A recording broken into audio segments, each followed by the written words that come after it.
Hi guys, my name is Lizette Fajardo, and today I'm going to be talking to you about GMOs. This is my audience. Alright, have you ever walked into your local grocery store and looked around and saw all the fruits and vegetables nicely organized by color, ripeness, and labels? Have you ever wondered how they got there and why they have different labels? Or who even processed them? The purpose of this speech is to inform you about GMOs. Whether you're against them or not, this speech is to help you better understand GMOs. I give my knowledge credit to the USDA article, GMO Crops, Animal Food, and Beyond, as well as the article as the Non-GMO Project article, Everyone Deserves an Informed Choice. Both of these articles were great during my research of GMOs. Now, before I get into all the details about GMOs, let me point out a few things. First off, this is to inform you only, giving you both sides of GMOs to help you form your own opinion about them. Number 2, it never hurts to ask local farmers for help. They are the ones who planted those crops and know what is inside of them and what is best for you. And number 3, one label or price doesn't make one better than the other. There are more things that go into products that you don't even know about. Now let's get into GMOs.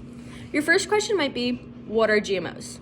A GMO is a genetically modified organism, an organism that can be tweaked or modified using laboratory engineering or transgenic technology to create genes that do not occur naturally or during crossbreeding methods.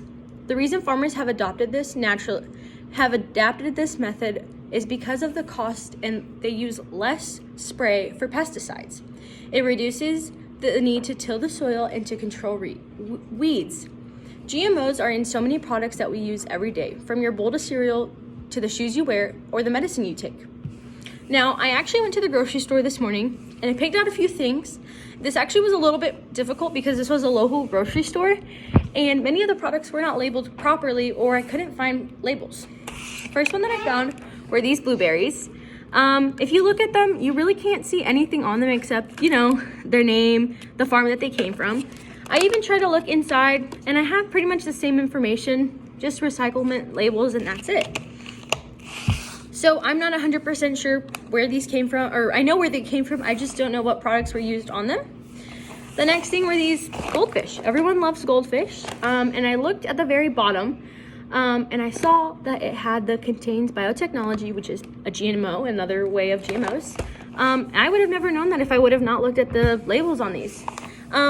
And lastly was actually these Pearl Mining Company pancakes. Now looking at this, it has a lot of information on it, a lot towards the bottom, but it was really hard to find the specific if it contained GMOs or not.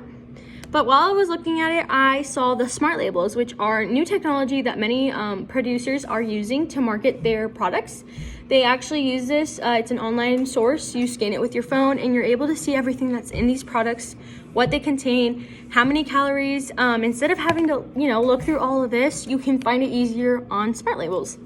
This is actually a really cool new way of technology that many farmers and producers are using, like I said. And it's just really interesting how technology is changing, especially with labels. In conclusion, you can see that both sides have valid reasons on why to support and why not. If you're like me, you probably just grab whatever you see at the grocery store, throw it in your cart, and call it good. I know me and many of my family members do the same thing without looking, and we don't really care.